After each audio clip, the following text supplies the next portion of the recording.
Evet. Şu anda Ardahan ili Çıldır ilçesi belediyesini ziyaret ediyoruz. Belediye Başkanımız Sayın Kemal Yakup Azizoğlu ile birlikte bugün Çıldır'ı tartışacağız.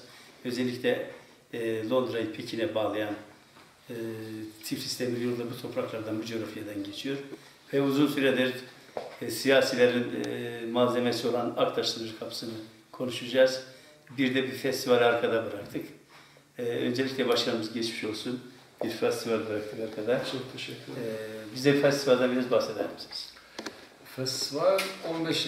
Uluslararası Çıldır Göl Festivalimizi kutladık. Festivaldeki amacımız önce yöresel sanatçılara ilçelerin sorunlarına değinmek, üçüncü planda ekonomik yapıdan uygun bir şey yapmaktı ve sanıyorum başarılı olduk ve festivalde amacına ulaştık.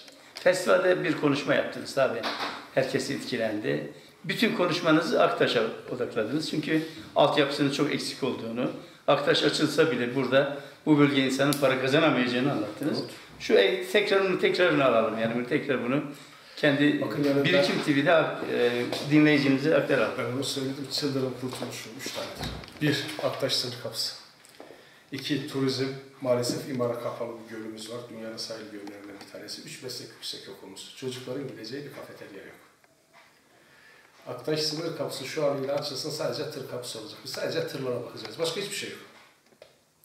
Fakat onun haricinde tekrar söylüyorum. Hopa, Sarp, Alican, Müsaybin, Gürbulak, Cilvegözü hepsi açıldığında, tamamına ilk açıldığında sınır ticareti kapsamında akaryakıt ithalat yetkisi verildi. Bu hakkı biz de istiyoruz yani. Çıldıranın da cebine 3-5 kuruş para girsin. Sınır ticareti her yıl Gümrük Müsteşarı ve Hazine Ticaret Müsteşarlığınca yayınlanıyor. Listeler yayınlanıyor. Sınır ticaret kapsamındaki malların ve listesi yayınlanıyor. Burada bize hitap eden bir şeylerin bu sene yer almasını istiyoruz. Örneğin bileceksiniz ama otun, zamanı bu sene ot var ama sene olmuş. Evet. Bir yıl oluyor, bir yıl olmuyor, bir yıl oluyor, bir yıl olmuyor. Bunları istiyoruz biz. Peki şimdi şu andaki altyapıdan bahsettiniz. Konaklama yeri yok dediniz. Hiçbir şey yok. Maalesef, kesinlikle. Bunlar doğru değil mi? Kesinlikle ve kesinlikle. 3 tane lokantamız var, saat 4'te kapıyor. Ama biraz zamana müşteri olursa uzayabilir. Yurt dışından gelecek misafirlerimizi ağırlayacak bir tane yatacak yerimiz yoktur. Profesör Doktor Esbender Korkmaz'a çok teşekkür ediyorum. Yapmış olduğu kendi adına bir öğretmen evimiz var. O da öğretmenlerimizin ihtiyacını karşılamıyor. Yani gümrükte biz ne yapacağız, nasıl olacak onu da maalesef bilmiyoruz. Fakat bir Maliye Bakanlığı'nın emekli müdürü olarak gümrükteki Maliye Bakanlığı'nın birimlerinde de çalıştım. Gençleri Serka ve KOSGEB'in bünyesinde düzenledim, seminerler düzenledim. Maalesef katılım çok az oldu. Kahveden kaldıramadık gençleri. Katılanlar şimdi yavaş yavaş meyvesini alıyor. İşte onları yönlendireceğiz. Artık kapıda ne yapabiliriz onu tartışacağız. Yani seminerler benim kendim vereceğim. Yani sınır ticaret kültürünü... Olmazsa olmazımız yani. Çünkü sınır ticaret kültürünü halka aşılamak için paneller yapacaksınız. Başka hiçbir şansımız yok. Sürekli toplantılar, konferanslar sürekli yapacağız. Panelde Ardahan Üniversitemiz hocalarımızla bir çalışmamız var. Sağ olsun Meslek Yüksekokulu Yurdumuz hazırlıyor. Sayın Rektörün katkılarıyla da onu da geniş kapsamlı olarak yapacağız. Fakat bizimki dar kapsamda ne yapabiliriz tartışmak. Kapıya sahip çıkmak göl elimizde değil. Eşmekpınar köyüne yalvarıyorum, gelin bağlanın yani. Hiç değilse mücavir alanı gölün kenarına indirebilirsemse gölde o zaman hükmetme şansına sahibiz. Göle hükmetme şansına sahibiz. Bölgemiz kalkınmada birinci derece öncelikli yöre. Turizmde öncelikli içerisine aldırmak üzere çok olumlu geçti. Kalkınmada birinci derecede öncelikli yöreyiz. Bu sefer muafiyetler ortalama %70'lere kadar çıkacak. Benim ailem de göç etmiş. Hiç değilse buradan göç eden aileler değil de dışarıdan gelenler %70'e kadar muafiyetten faydalansın da bir şeyler yapalım. Çıldırlı iş adamlarından bahseder misin? Yani bir Çıldır AŞ vardı. Şu anda o AŞ ile ilgili yeni projeler var mı? Görüştük. Çıldır AŞ ile de görüştük. Sermayelerinden bana biraz yetersiz geldiler. Maliyeci olduğum için biraz rakamlardan anlıyorum. Diğer iş adamlarımızla da görüştük. bir sıkıntı var, bir yerde var ama nerede var bilemiyorum. Yani ya birbirimize güvenemiyoruz, ya birbirimizi anlayamıyoruz. Ben sadece anlatıyorum yani, ben bir iş yapılsın, yapılmasın diye değil de sürekli öneri ve tavsiyelerde bulundum. Dilerim ki gelirler.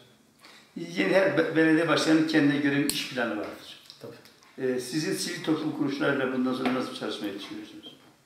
Ben sivil toplum kuruluşlarının yani varlığına, işleyişine Çıldır dernekleri diye. inanan bir adamım ve hepsiyle de bizzat ben gittim görüştüm.